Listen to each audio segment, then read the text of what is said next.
to build something smarter than before. Not just points, it's aligned to clear better leads, better teams right here. It's Lead Score Monday, you know the vibe. Fixing what's broken, bringing it to life. Showdowns, labs, and quick fix flair. Casey's in the hot seat, see you there. On the road to better scores, let's build what actually opens the door. On the road to better scores, let's build what actually opens the door. Hello, everyone. Welcome back in what will be a marathon day of lead scoring content. So today's this session here will be talking about new lead score group limits. There was a new beta that was released last week around this. So we'll chat through that beta, what it means, how to use it, why you might want to use it, and you can make a choice about your team's use from there. This day, I will be going live at least 3 times. I already went live once this morning. You can find the recording on my LinkedIn page. In that session, I just went over some basics of the new lead scoring tool in HubSpot. So if you're not used to the new tool, if you haven't tried it out, or if you're just uncomfortable with it, check out that video. It's about 15 minutes long, and it just goes through the new tool. Then I'll be talking right now about the group limits. And then this afternoon at 5 p.m. Eastern, I'm going to jump back on and answer some of my most asked questions about lead scoring. If you have any questions, feel free to thread them up below, thread them up on that session's link that will also be live on LinkedIn. And then tomorrow, I'll be hosting a 2-hour live session from 2 p.m. Eastern to 4 p.m. Eastern, where we'll be talking all things lead scoring, any questions you might have, any concerns, anything like that. Just jump on and happy to talk through them together. It's really open. You don't have to join for the whole session. You can come in and out, whatever works best for your schedule. But I'll be there for 2 hours answering literally any question you have. So let's jump in to today, or this moment session, maybe. So I mentioned there was a new beta that came out last week. It was the Create Lead Scores with Optimal Group Limits. I linked this in the event description already if you want to check it out. But the update is that group, if you opt into this beta, it's a public beta, so all you have to do is click request join and you'll get added automatically. And then the groups within your lead score no longer require a limit, which means you have more flexibility when creating a lead score rules and deciding how they contribute to points to the total score. Here's what's updated. Group limits are now optional. They can be set like before, and they can still add up to the score limit. Group limits for each group can now be set as high as the total score limit. The sum of group limits no longer needs to equal the total score limit. The sum of group limits can exceed the score limit if required, and the combined scores groups limits no longer set the fit and engagement score limits. Rather, each score will follow the score limit you set. Those were a lot of words, and you may find yourself saying, what on earth do those words mean? So we'll jump over into the actual scoring tool itself in just a moment and talk through that. But why does this matter? Customers feel constrained trying to build their lead scores while managing groups and their limits, needing to add up to the total score limit rather than being able to focus on setting up rules with the best fit and engagement signals. With this update, you can now focus on 1, using groups for organization and add limits if you'd like to ensure a contact company deal doesn't overqualify too quickly, leveraging weighting. 2, setting up the max score limit that a contact company or deal can get. And 3, setting up rules flexibly for easy auto MQL logic. All right. Now, Casey, what were all of those words that you just said? So here is a portal that I'm in that is not opted into this beta. And when I have a group like this, if I was to say this group, this is a combined score. So if I wanted to score people based on form submissions,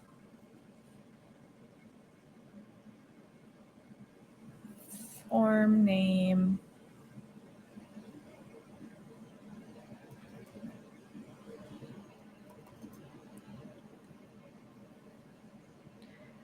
$100, and then I also wanted to score people here based on their job title.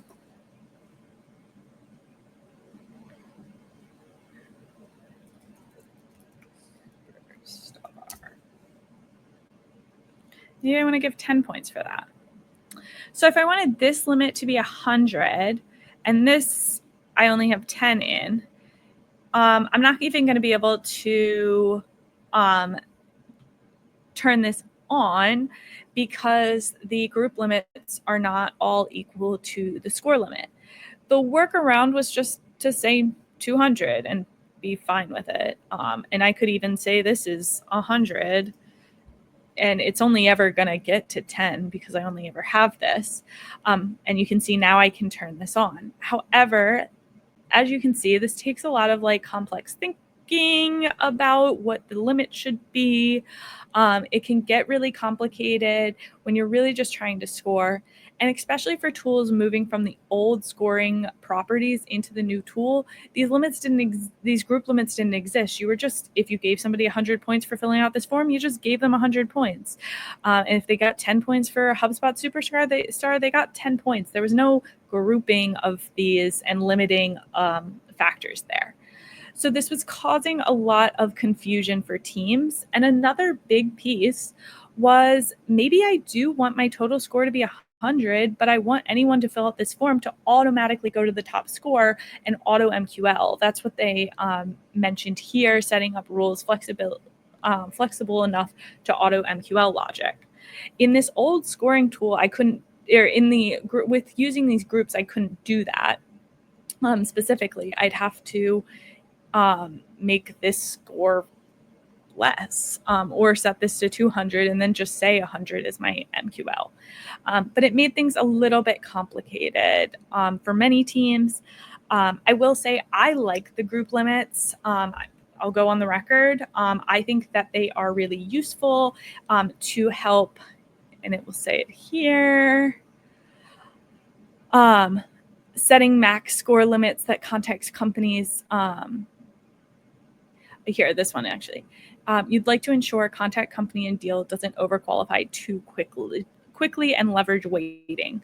I really like the group limits for weighting, weighting as in the WEIGHT spelling, not the WAIT spelling.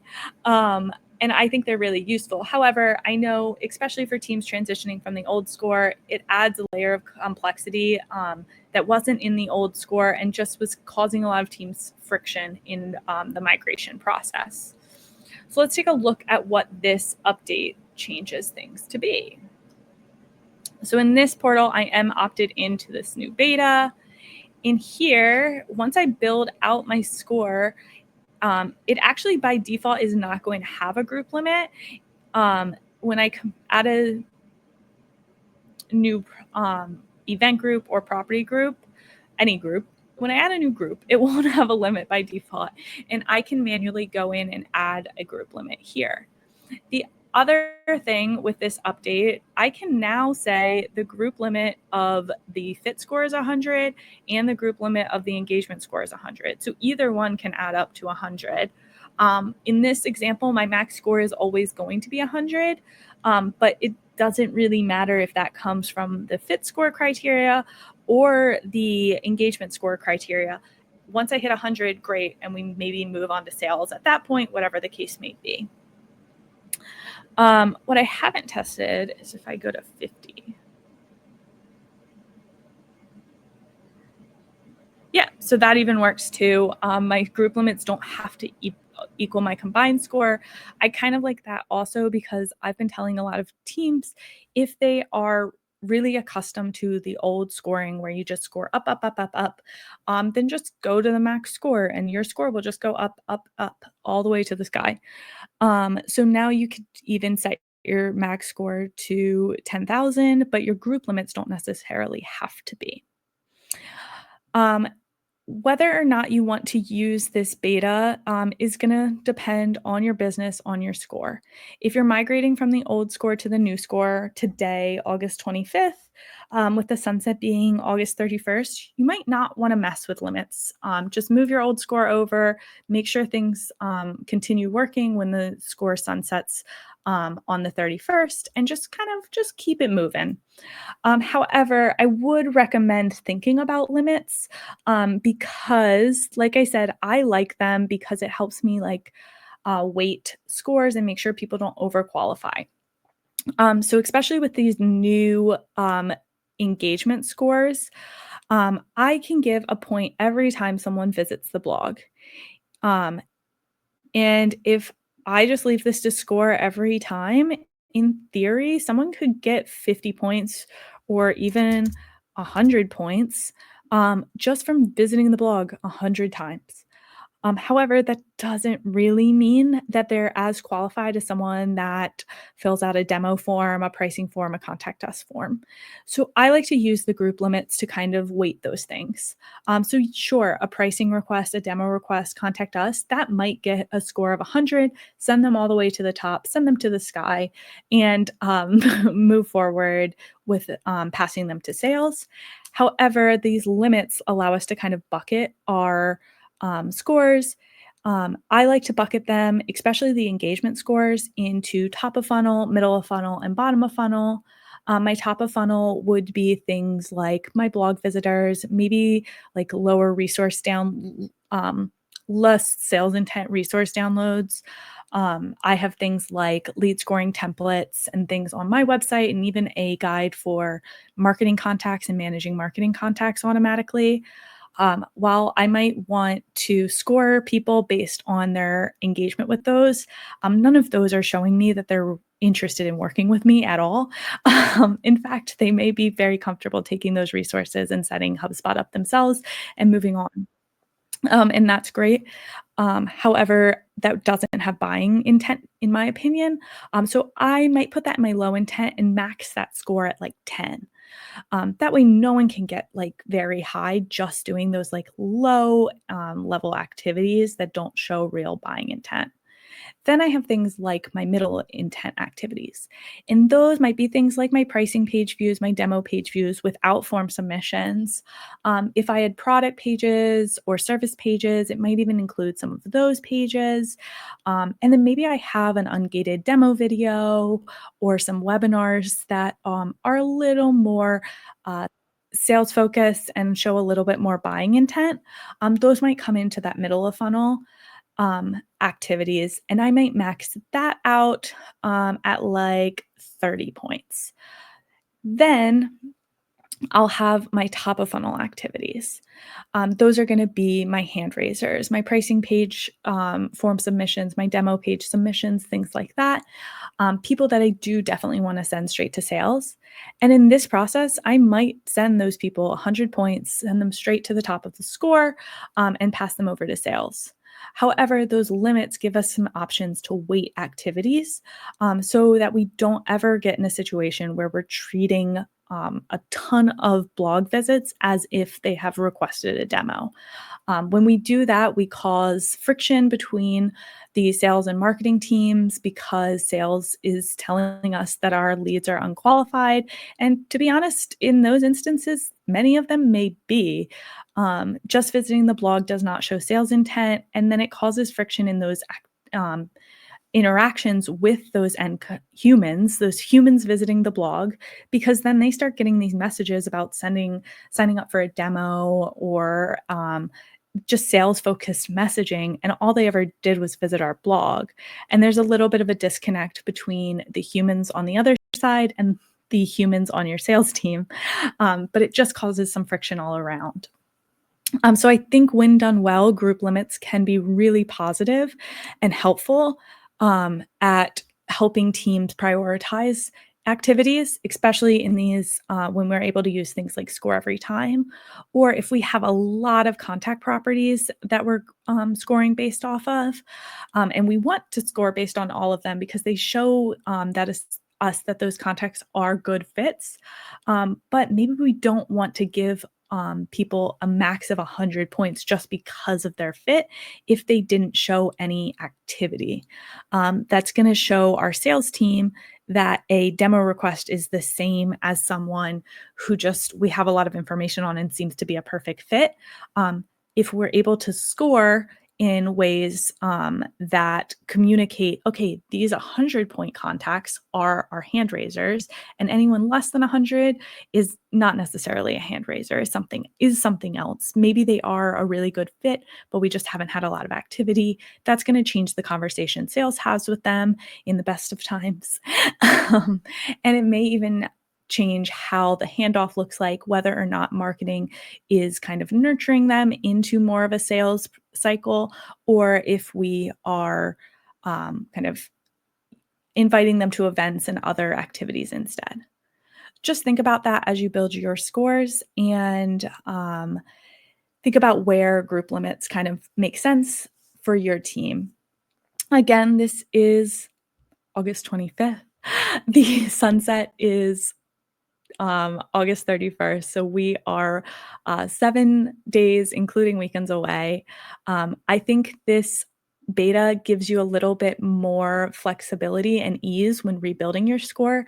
So it might be a good starting place. But I always recommend revisiting your scores on a regular basis. And these group limits might be something you want to revisit down the road. On Friday, I'll have my last mastermind session ahead of the sunset, and we will be talking about tying up any loose ends, crossing our T's, dotting our I's, but we'll also be talking about what lead scores look like sustainably as they keep going and as you improve them over time. Shoot me a DM if you want to be invited to that Friday session. But also, again, tomorrow, Tuesday, August 26th, I'll have a 2-hour open session where you can ask me any questions you want. And then today at 5 p.m. Eastern, I'll be going live, answering some of the most common questions I get. Shoot me a DM, comment here, comment anywhere, and tag me. And I'll make sure to include your question in that session as well. I will talk to you guys this afternoon, and have a great Monday. Thanks, guys.